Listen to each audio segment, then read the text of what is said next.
पहला सवाल मेरा ये है कि आमतौर पर लोगों को लगता है कि मुंह के अंदर जो दांत हैं अगर आप उनको क्लीन कर लें तो ये काफी है। क्या ये काफी है कि आपके पूरे माउथ को क्लीन रखना जरूरी है? जी जी बिल्कुल, बहुत जरूरी है। अब और इवन के दांतों की भी ब्रशिंग प्रॉपर नहीं है। हमारे यहाँ पे है कि बस आपने फोर्सफुल दांत को ब्रश करना और वो आप उस दांत की सफाई नहीं कर रहे, उल्टा अपने दांत को रगड़ देके उसका स्ट्रक्चर खत्म कर रहे हैं, जो ऊपर वाली लेयर है वो खत्म कर रहे हैं, आपके दांत सेंसिटिव हो जाएंगे। तो उसके प्रॉपर ब्रशिंग का तरीका है वो यूट्यूब पे कोई भी सर्च कर सकता है, कोई भी देख सकता है। उसके अलावा आपकी जबान साफ होना बहुत जरूरी है, वरना आपकी बैड ब्रेथ रहेगी और बैक्टीरिया का लोड सबसे ज्यादा जबान पे होता है। आप प्रॉपर रिंसेस करें, कुली करें, ताकि आपकी ओरल हाइजीन सही रहे, वरना बैक्टीरियल लोड जैसे ही वहां बढ़ता जाएगा आपके और बीमारियों के भी खदशात बढ़ जाते हैं। अच्छा, कम से कम कितनी देर तक अपने दांतों को जो है वो ब्रश करना जरूरी है ताकि वो प्रॉपर क्लीन हो जाए? क्योंकि आपने कहा कि बहुत ज्यादा रगड़ रगड़ के अगर हम दांतों को ब्रश करेंगे तो उससे हम दांतों को डैमेज कर रहे हैं, बजाय इसके कि हम उसको साफ करें। तो कितनी देर तक ब्रशिंग जो है वो जरूरी है? 2 मिनट के लिए ब्रशिंग करनी होती है और आपने उसको सर्कुलर मोशन में घुमा के करना होता है, उसको रगड़ रगड़ के नहीं करना होता और एक सॉफ्ट ब्रश से करना होता है। हम सख्त ब्रश सिर्फ उनको कहते हैं जो लोग स्मोकिंग करते हैं, उनकी स्टेनिंग बहुत ज्यादा हो जाती है। हाँ जी।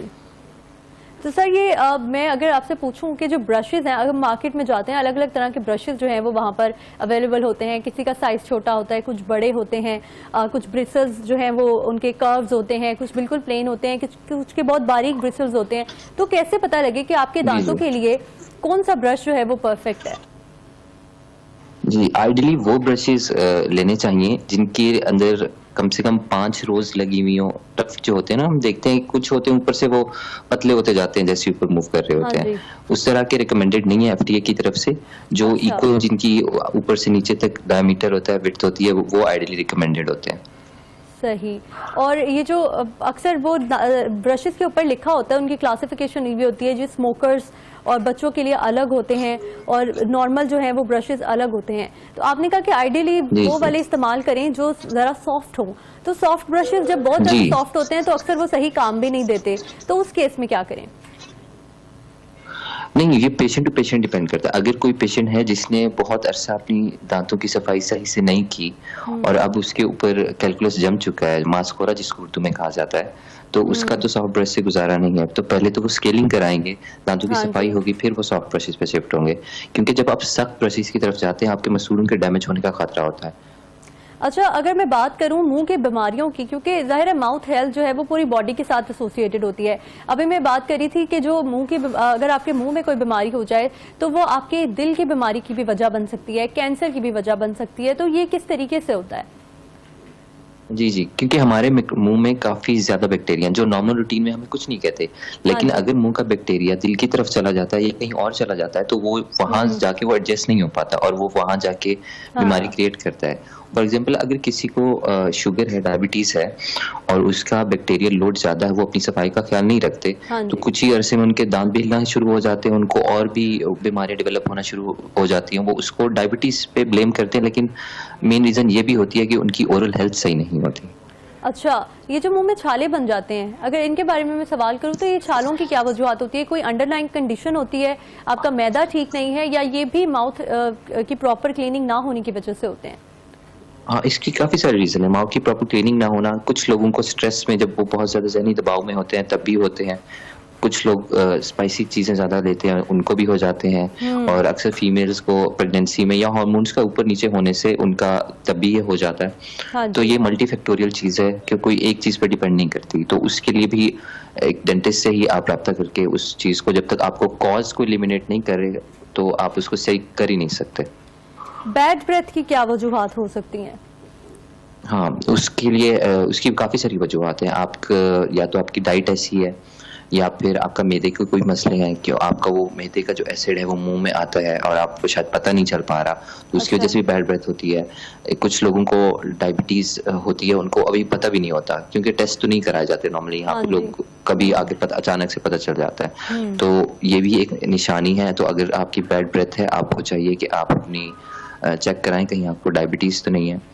और उसके अलावा कुछ लोगों को बस वहम भी होता है, या और कुछ लोग जो है वो अपने जबान को ब्रशिंग में साफ नहीं करते, तो उसकी वजह से भी बैड ब्रेथ होती है। सही। अच्छा, ये जो दांतों में कीड़ा लग जाता है, इसकी क्या वजूहात हो सकती है? जैसे बचपन में अगर दांत में कीड़ा लग जाए तो अम्माएं अक्सर कहती थी और खाओ तुम चीनी, या चीनी खाने से दांत में कीड़ा लग गया है, तो उसकी क्या वजूहात होती हैं? ज्यादा मीठा खाने से दांतों में कीड़ा लग जाता है?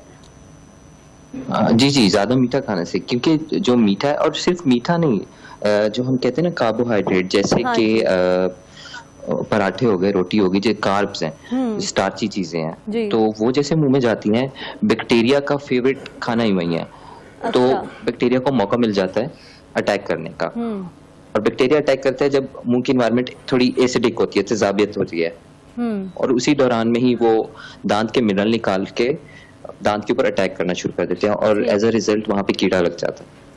तो उससे कैसे बचा जा सकता है, या उसका इलाज क्या है? कैसे उसको, अगर आपको लग गया है तो फौरी तौर पर डॉक्टर के पास जाएं, या वो ब्रशिंग से भी प्रॉपर निकल जाता है? जी, बच्चों के लिए तो बेस्ट तरीका ये है कि माओ को कहा जाता है कि बच्चों की एक डाइट डायरी बनाना शुरू करें। आप उनको जो फीड करिए, आप एक डाइट डायरी में मेंशन करें, आपको आइडिया हो जाएगा कि मैं कहाँ गलत जा रही हूँ, मुझे किस चीज को कम करने की जरूरत है। खाने के फौरन बाद आपको चाहिए कि कुली करें, ताकि बैक्टीरिया को मौका ना मिले। ठीक। और उसके अलावा आजकल ज़ाइलेटोल गम्स रिकमेंडेड है। अच्छा। ज़ाइलेटोल एक ऐसी फॉर्म है जिसको बैक्टीरिया अटैक नहीं कर पाता, और वो हमारे मुंह में जो सलाइवा होता है उसको बढ़ा देता है। तो जो भी वहाँ पे बैक्टीरिया है वो उसको फ्लश आउट करके ले जाता है वो सलाइवा। सही। तो ज़ाइलेटोल गम अगर आप खाने के बाद 10 मिनट तक च्यू करें तो आपको 80% चांसेस है कि कीड़ा नहीं लगेगा। अच्छा, तो वो क्योंकि वो क्लीन कर देती है वो आपके दांतों को। जी जी जी जी। अच्छा, मसूड़ों से खून आने की क्या वजूहात हो सकती हैं? इसकी सबसे बड़ी रीजन ये है कि लोग प्रॉपर ब्रशिंग नहीं करते। जब मैंने कहा कि ब्रशिंग तो करते हैं, लेकिन उनको पता नहीं कि ब्रश करना कैसे है। या तो वो खुद मसूड़े को डैमेज कर रहे हैं इतना सख्ती से वो करके, या फिर हो सकता है कि ड्यूरिंग ब्रशिंग हमारा ब्रशिंग का प्रॉपर तरीका ये होता है कि थोड़े बहुत ब्रिस्टल जो है टूथब्रश के, हाँ वो जी। मसूड़े को भी टच करने चाहिए, और वो अच्छा। रगड़ के नहीं होने चाहिए, वो बहुत जेंटली होने चाहिए। अच्छा। तो अगर वहां पे कभी लग ही नहीं रहा, सफाई हो ही नहीं रही, तो अच्छा। एज अ रिजल्ट वो जिंजवाइटिस एक बीमारी है मसूड़ों की, वो डेवलप हो जाती है, और तो फिर मसूड़ों से खून मसूड़ों आने से के खून बाद आता है। दांत भी गिर सकते हैं? दांत गिरने की भी पोजीशन आ सकती है? जी जी, हमारे दांतों को होल्ड सिर्फ बोन ने नहीं किया हुआ, हमारे मसूड़े हैं और अंदर बहुत सारी चीजें हैं। तो पहला स्टेप तो यही होता है, अगर मसूड़े वीक होते हैं, पहले जिंजवाइटिस होती है, फिर वो बीमारी पेरियोडोंटाइटिस बनती है, और उसके बाद आपके दांत गिर जाते हैं। अच्छा, कोई स्पेशल ऐसा टूथपेस्ट या जिसको इस्तेमाल किया जाए ताकि ये जो बीमारियां हैं, जो प्रॉपर क्लीनिंग हो जाए? क्योंकि इतने ज़्यादा ब्रांड्स मार्केट में आ गए हैं टूथपेस्ट के, कि वो समझ नहीं आता कि कौन सा वाला परफेक्ट है। फिर हर कोई अलग क्लेम करता है, कोई सेंसिटिविटी के लिए है, तो कहता है जी टूथपेस्ट में नमक है, दांतों की मजबूती के लिए है। तो कौन सा ऐसा आइडियल पेस्ट है जो इस्तेमाल करना चाहिए? कौन सी चीज़ें हैं जिनको देखकर पेस्ट खरीदना चाहिए? एक तो हमें पेस्ट लेते हुए देखना चाहिए कि उसमें फ्लोराइड की क्या वैल्यू है। अच्छा। कोई भी नॉर्मल बंदा गूगल करके देखे कि अच्छा मैं अडल्ट हूँ तो इसके लिए मुझे कितने वैल्यू वाला फ्लोराइड टूथपेस्ट लेना चाहिए, और बच्चों के लिए कितना लेना चाहिए, तो वो बिल्कुल सामने लिखा आ जाएगा उनके, और वो वही चीज वो फोन पे आप देख के सामने पेस्ट ले लें। फ्लोराइड का होना बहुत लाजमी है, और अगर किसी को सेंसिटिविटी होती है तो उसमें पोटेशियम नाइट्रेट वाले टूथपेस्ट इस्तेमाल करने चाहिए। सही। अच्छा सर, ये बताइएगा कि ये जो दांत गिर जाते हैं, ये तो हो गई कि सेफ्टी, अगर आप प्रॉपर ब्रशिंग करें और तरीके से अगर आप अपने मुंह को साफ रखें तो आपके दांत सही रह सकते हैं। लेकिन अगर गिर जाएं दांत, क्योंकि अक्सर ओल्ड एज में दांत गिर जाते हैं, या जो ज़्यादा स्मोकिंग करते हैं उनके ज़रा जल्दी भी गिर जाते हैं, या कोई एक्सीडेंटल ऐसा कोई केस हो सकता है जिसके बाद आपके दांत टूट जाएं, तो वो कौन से तरीका है जिससे जो दांत अगर हिल रहा है तो उसको फिक्स किया जा सकता है, या वो हमेशा चेंज ही होता है? जो दांत हिल रहा है, फिलहाल पाकिस्तान में इतनी एडवांस टेक्नोलॉजी नहीं है, और वो बहुत एक्सपेंसिव हो जाता है, और कंट्रीज में ग्राफ्टिंग की जाती है और कोशिश की जाती है कि उस हिलते दांत को बचा लिया जाए। अच्छा। लेकिन यहाँ पे अभी तक वो इंट्रोड्यूस नहीं हुआ। तो यहाँ पे एडवाइस किया जाता है आप उस दांत को निकलवा दें और उसको एक नकली दांत से रिप्लेस करा दें। अब नकली दांतों में भी टाइप होती हैं, आपने सुना होगा, शायद ब्रिज का सुना होगा, डेंचर का सुना होगा, और जो बिल्कुल दांत से मिलती जुलती चीज है उसको हम कहते हैं इम्प्लांट। लेकिन वो मोस्टली लोग अफोर्ड नहीं कर पाते क्योंकि वो बड़ी एक्सपेंसिव चीज है। आप एक पूरा टूथ का कंप्लीट रेप्लिका दे रहे हैं, और वो उसका सेम फंक्शन होगा, वो उसी तरह ही काम करेगा। सही। तो मोस्टली लोग जो है वो ब्रिज करा लेते हैं। ब्रिज क्या होता है, ब्रिज का बताइएगा प्लीज। अगर तो जैसे देखें मेरे 3 दांत हैं, उनमें से दरमियान का गिर जाता है तो मैं उसके आगे और पीछे के दांतों पे एक खौल चढ़ा के अच्छा उनके दरमियान एक नकली दांत बिठा दूंगा। अच्छा और वो भी लोग सस्ते के चक्कर में ऐसे करते हैं कि वो अताई के पास चले जाते हैं और उनको समझ नहीं होती कि हमने किस एंगल पे टूथ पे खौल चढ़ाना है, क्या चीज यूज करनी है। तो तो उससे एज अ बाकी दांत रिजल्ट भी वो खराब हो सकते हैं। उनके आगे पीछे वाले दांत भी खराब हो जाते हैं। तो कैसे ये इस चीज़ को मेक श्योर किया जाए कि जो दांत आप लगवा रहे हैं वो बिल्कुल सही हो, या कौन सा बेस्ट जो है वो रिप्लेसमेंट है? अगर आपका दांत गिर गया है तो जाहिर है लगवाना है, तो कौन सा वो बेस्ट तरीक़ेकार है जिससे आप दांत लगवाएं?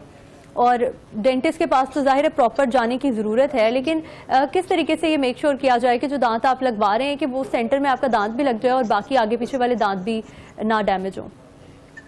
जी, और डेंटिस्ट में स्पेशलाइजेशन होती हैं, तो जो इसके साथ डील करते हैं तो वो प्रोस्थोडोंटिस्ट होते हैं और हाँ जी। ऑपरेटिव डेंटिस्ट होते हैं। अच्छा। तो लोगों को चाहिए कि वो किसी प्रोस्थोडोंटिस्ट या ऑपरेटिव डेंटिस्ट के पास ही जाके ये कराएं। किसी जनरल डेंटिस्ट के पास जब जाएंगे तो वो इतना काम अच्छा नहीं होगा जो प्रोस्थोडोंटिस्ट या ऑपरेटिव डेंटिस्ट कर सकते हैं। अच्छा, ये जो आप बता रहे हैं ये रिप्लेसेबल होते हैं या ये परमानेंट होते हैं? ये परमानेंट होते हैं। जो डेंचर होता है वो आप उतार भी सकते हैं और चढ़ा भी सकते हैं। और अच्छा। अक्सर लोग रात को उतार के सो जाते हैं। अच्छा, और जो परमानेंट वाले दांत होते हैं वो उनकी कितनी मेंटेनेंस उनको चाहिए होती है? कितने अरसे के बाद आपको दोबारा उनको रीचेक करवाना पड़ता है?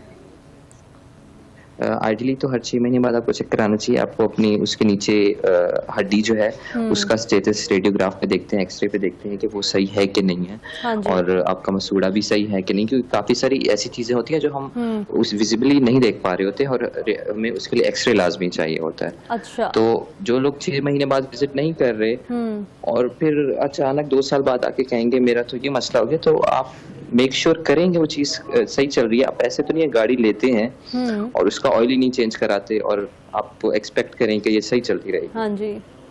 अच्छा, ब्रेसेस के बारे में बताइएगा। जो ब्रेसेस हैं वो किस हद तक सेफ हैं? क्योंकि अक्सर लोग ये शिकायत करते हैं कि ब्रेसेस से जो है वो पेन भी हो जाती है और ब्रेसेस महंगे भी होते हैं। तो जो सस्ते ब्रेसेस होते हैं वो उनका क्या तरीकेकार है? वो फिर सस्ते क्यों होते हैं और जो महंगे हैं वो महंगे क्यों होते हैं? ये प्लीज इस बारे में थोड़ा सा बताइएगा। जी, ब्रेसेस में हैं उसकी सर्टेन वायर्स होती हैं, उसकी ब्रैकेट्स होती हैं और वो कंपनीज पे डिपेंड करता है। यूएस से भी आती हैं, चाइना से भी आती हैं, तो अच्छा। उसकी उस हिसाब से उसके एक्सपेंस डिफरेंट हो जाता है। और ब्रेसेस के लिए हमेशा जो स्पेशलाइजेशन है डेंटिस्ट में वो है ऑर्थोडोंटिस्ट, जी। जो ये 4 साल 5 साल पढ़ने के बाद ये चीज प्रैक्टिस करते हैं। ठीक। तो आइडियली एक ऑर्थोडोंटिस्ट के पास जाके ही ब्रेसेस लगवाने चाहिए। अगर आप एक जनरल डेंटिस्ट के पास लगवाएंगे तो वो चीज उतनी अच्छी नहीं होगी जितनी एक ऑर्थोडोंटिस्ट कर पा रहा है। ठीक। क्योंकि जनरल डेंटिस्ट उसकी फोर्सेस नहीं कैलकुलेट कर पाते और एज अ रिजल्ट उनके दांतों में दर्द शुरू हो जाता है। सही। जो ऑर्थोडोंटिस्ट होता है वो फोर्सेस को लाइट रखता है और उसको ये पता होता है कि मैंने किस टाइम पे कितनी फोर्स चेंज करनी है। ठीक। अच्छा, ब्रेसेस के हवाले से कितने अरसे के बाद डॉक्टर को विजिट करना जरूरी होता है? ब्रेसेस के लिए तो हर महीने के एंड पे विजिट होता है और आप अगर विजिट नहीं करते तो आपका काम फिर से 0 पे चला जाता है और वो फ्रॉम द स्टार्ट लेके आना पड़ता है। ठीक। अच्छा, एंड में जाते जाते ये बता दीजिएगा कि नॉर्मल पर्सन जो है उसको कितने अरसे के बाद डेंटिस्ट को विजिट कर लेना चाहिए, जिसके दांतों में कोई ऐसी प्रॉब्लम नहीं है एज सच, लेकिन कितने अरसे के बाद वो डेंटिस्ट को विजिट कर सकता है? अगर तो किसी को डायबिटीज, हाइपरटेंशन ऐसी बीमारियां हैं तो उनको हर 3 महीने बाद चेक कराना चाहिए। हाँ जी। और अगर कोई नॉर्मली हेल्दी पर्सन है तो उनको 6 महीने बाद चेक कराना चाहिए। क्योंकि अगर आप शुरू में एहतियात कर जाएंगे तो वो जो चीज़ आप 600 पर छुड़वा सकते हैं वो बाद में आप जाके उसके 10,000 या 20,000 क्यों पे करें। Yes, exactly. Thank you so much. जाते जाते कोई मैसेज देते जाएं जो ऑडियंस आपको देख रही है उनके लिए, मुंह के सफाई के हवाले से और दांतों की सफाई के हवाले से। मेरा मैसेज सिर्फ यही है कि ओरल हेल्थ केयर उतनी ही इम्पोर्टेंट है जितनी आपकी बॉडी की कोई और ऑर्गन की इम्पोर्टेंस है। यस। दांत जो हैं वो ऑर्गन्स हैं, वो सिर्फ हड्डियां नहीं हैं। उनका कनेक्शन है आपके इवन ब्रेन तक उसका कनेक्शन जा रहा है। क्योंकि अक्सर लोगों को दर्द होता है वो दिमाग तक वो कहते हैं उठता है। तो इसको इग्नोर ना किया जाए और हो सके तो 6 महीने बाद डेंटिस्ट को विजिट करें ताकि आप अपना कॉन्फिडेंस मेंटेन रखें, अपनी स्माइल मेंटेन रखें। Thank you so much. Doctor Nizam Baloch हमारे साथ मौजूद थे, डेंटिस्ट थे ये, और उन्होंने बहुत सी बातें बताई माउथ हेल्थ के बारे में, टीथ हेल्थ के बारे में, कि अगर आपका मुंह जो है वो साफ़ होगा तो आपकी जो बॉडी है वो अल्टीमेटली साफ़ रहेगी। और उसके अलावा जो आपका जो मुंह है उसी के ज़रिए से क्योंकि खाना अंदर जाता है, तो अगर आप उसी को क्लीन नहीं रखेंगे तो जो आप फूड खा रहे हैं वो भी अल्टीमेटली अंदर जाके आपके लिए नुकसान पैदा करेगा। और अगर आप बिल्कुल हेल्दी भी हैं तो भी 6 महीने के बाद कम से कम आप डेंटिस्ट को विजिट करें।